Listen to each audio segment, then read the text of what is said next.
এ যেন পানির সঙ্গেই জীবনের বন্ধন। অন্য শিশুরা যখন খেলাধুলা আর পড়ালেখায় ব্যস্ত, তখন সিরাজগঞ্জের উল্লাপাড়ার অলিপুর গ্রামের শিশু আবু বক্করের দিন কাটে পানির ভেতর। সামান্য রোদ বা গরম লাগলেই শরীরের চামড়া উঠে যায়, শুরু হয় অসহনীয় জ্বালাপোড়া। তাই সকাল থেকে সন্ধ্যা পানিই তার একমাত্র ভরসা। জন্মের পর থেকেই বিরল এই রোগের সঙ্গে লড়ছে সে।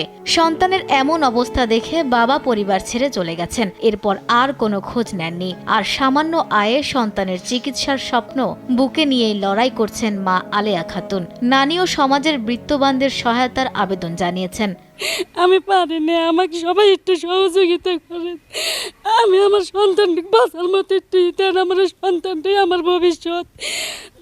আমার দিকে না, আমার সন্তানের দিকে তাকা থেকে আপনারা একটু সহযোগিতা করেন, এটা আপনাদের কাছে সবার কাছে আমার অনুরোধ।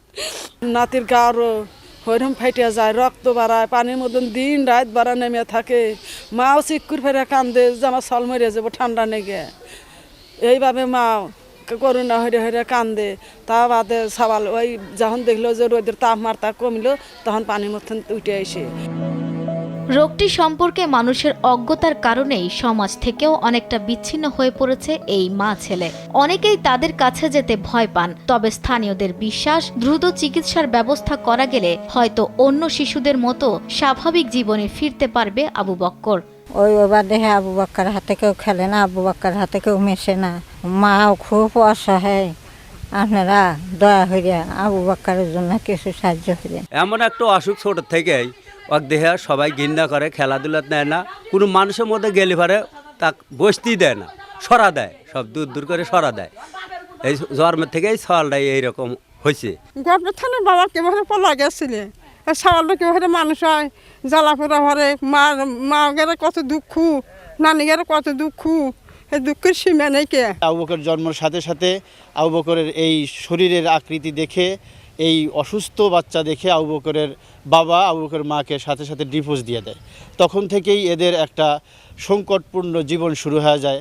যাদের আয়ের কোনো ব্যবস্থা নাই, যাদের থাকা খাওয়ার কোনো ব্যবস্থা থাকে, তাদের তো কেমন একটা অবস্থা হয় আমরা সবাই বুঝতে পারি। দেখা যায় যে এদের চলা খুবই কষ্ট। একটা বাচ্চার চিকিৎসা, আর একটা দৈনন্দিন খরচ, আর একটা স্বাভাবিক জীবনের একটা যে প্রয়োজন, সব কিছু মিলা তারা খুবই সংকটপূর্ণ অবস্থার মধ্যে আসছে এবং এভাবেই তারা দিনাপাতিত কাটাইতেছে। যন্ত্রণার কথা বলতে গিয়ে বারবার কেঁদে ওঠে ছোট্ট আবু বক্কর।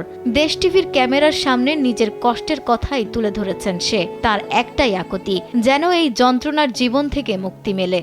পানি বেরোন থাকি সারাদিন, উঠতে পারি না, উঠলে আমার গা চুলকায় আর গরম ধরে, আবার নেমে পড়ি।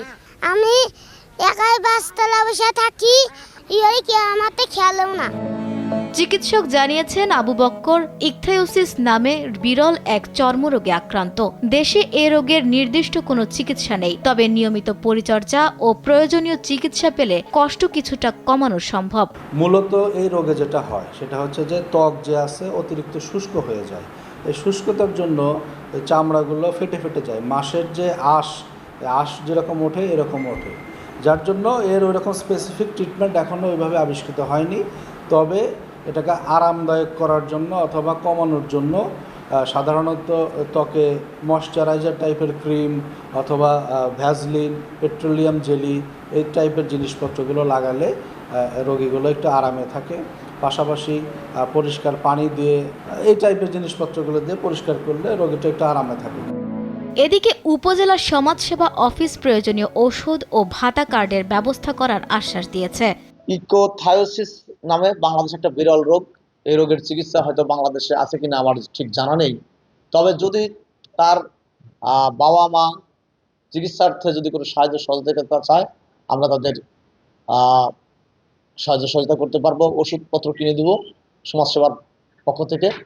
আর তার মা যদি বিধবা হয়ে থাকে কিংবা স্বামী পরিত্যক্তা হয়ে থাকে, তাহলে আমরা তাকে ভাতার আওতায় নিয়ে আসবো। বিরল রোগের সঙ্গে প্রতিদিন যুদ্ধ করেই বেঁচে আছে ছোট্ট আবু বক্কর। মায়ের একটাই স্বপ্ন, সন্তান যেন একদিন অন্য সবার মতো স্বাভাবিক জীবনে ফিরতে পারে। এখন সরকারি উদ্যোগের পাশাপাশি সমাজের মানবিক ও বিত্তবান মানুষের সহযোগিতাই হতে পারে এই অসহায় পরিবারের নতুন আশার আলো। নিউজ ডেস্ক, দেশ টিভি।